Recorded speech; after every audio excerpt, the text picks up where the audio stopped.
Hello. So this time, I got a few people asking me, Tim, how do you build your Gundams? How do you make your model kits? What tools do you use, or what would you recommend to get into the hobby? So that's what this video is for. There's tons of them. There's hundreds of these videos from some of the biggest creators on the platform that discuss tools, but you can always use one more. So, in model building, I like to do the two-cut method. So what this means is, so you have your piece on the sprue. Here we have a sprue piece from the G Armor kit. Pretty cool overall, you know, I like building it. But so how do you get the item off of the sprue? You have to cut it for the first time. Meaning, we pull out my first tool. So this is a pair of wire cutters. It's pretty nice, you know, but it's nice and wieldy, okay? So basically, we need to get this off. So what you do is you will cut way away from the piece, okay? Like way, as you can see, way down here, okay? And so as you can see, you know, you do it again and again. So now, with this entire purpose is get that thing off of the sprue, nothing else. So we now have our piece, okay? So as you can see, the piece has, you know, not too bad stress, could be worse, but, you know, so now these. You can't assemble the kit like this. You need to take this off as well. Now some people will then take their same cutters and go, yeah, I'll cut this way the hell closer, right? Like way down here, and, yeah. Some people will cut it in, you know, sections, like just kind of shaving it down gently. Some people will cut more against the piece, like so, right? But so that transfers a lot of stress down into the plastic, okay? You want to try to cut away from, you know, if you cut way up here, all the stress is way up here, okay? So next, I will use a secondary a secondary clipper, okay, or nipper, and so that's where we get this. This is just a pair of nail clippers. You probably have them in your house somewhere, okay? So you take it, and, you know, you can't cut these big, thick pieces very well. It's not made to do that. No, no, no. It's made to cut kind of way down here where the gate is, okay? So you're going to cut down there in such a way where, basically, like this, and as you can see, it just kind of gets through it, right? So then you do it another time. Yeah, you know. So, oh, yeah, there we go. So there, now your piece, it's okay. But so what are you going to do with that little tiny bit of, just that little extra, okay? Some people will just, you know, clip against the piece, and you can take your thumbnail and you can run it against the, you know, you can run it against it, and that'll get rid of the surface level stress, which is pretty nice. But so you're going to need to file it down sometimes. And speaking of files, we have, oh, a file. So what you're going to do is you just take it and you run the piece along the file, okay? I have tons of different grit versions of this, finer, some are less. And you just kind of run along it, okay? And there you go. So that's getting the piece off of the sprue. And now it's ready to go on, okay? So what do you do next? Oh, let's back up for a second.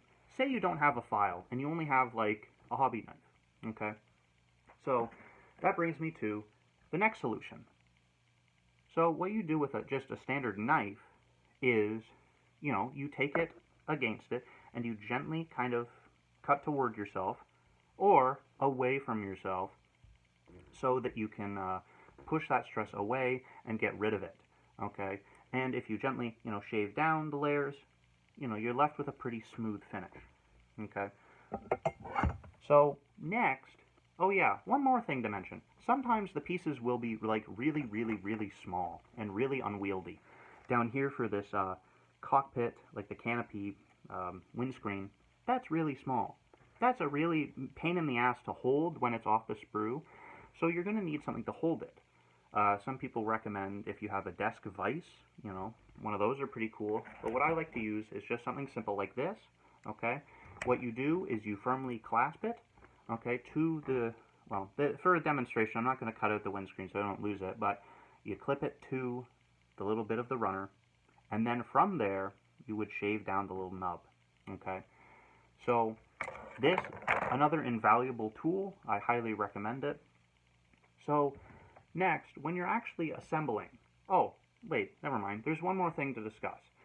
Sometimes people want to do battle damage, or they want to take away the sheen of the plastic. As you can see, it comes out more with like reds or some light blues, where it can really look like a toy. Okay, and some people really do not like this, and they don't want to paint. Okay, so what you would do then is you would take something like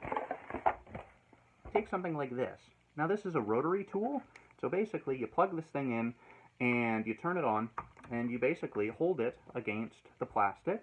Okay, you run it along, and so that will get rid of that sheen, that shine, so it'll look a bit more kind of rough, little, you know, to make it more realistic, as they say in the business. So next, we want to assemble the thing. Okay, we have it cleaned up, we have it ready to go. What do you do? So then you would have to take, well, all you do is most of these kits, okay, most of them, they're not like ship and plane and tank models. You put the pieces together, and it works.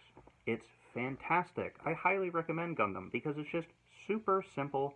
Even children can do it. Children love this stuff.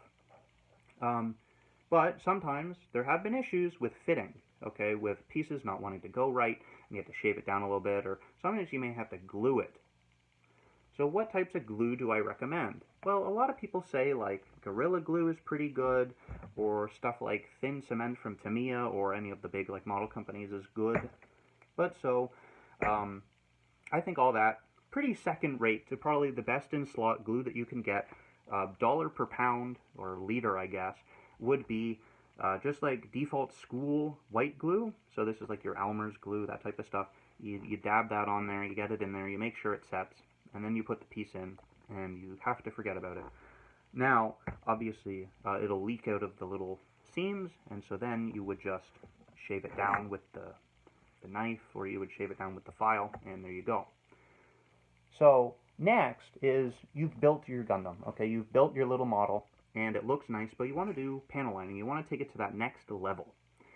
So some people say Gundam markers, or fine tip Sharpies, or just like 0.4 millimeter point markers generally are very good, but something that I can recommend wholly, and what I use, is just very simple Crayola markers, okay?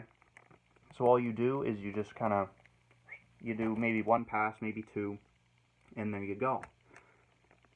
And overall, you can be left with like a really, really nice display piece. Once, you know, everything dries, everything looks nice with all the stickers applied and stuff, right?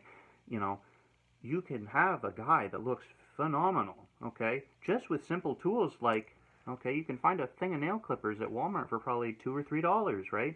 You can find one of these simple knives at probably Walmart for like $2 or $3, right? You can find like one of these probably at Walmart too. So there's nothing really stopping you from getting into gunpla. You know, highly recommended. It's very therapeutic. It's very fun. And so just, yeah. So have some fun with it, man.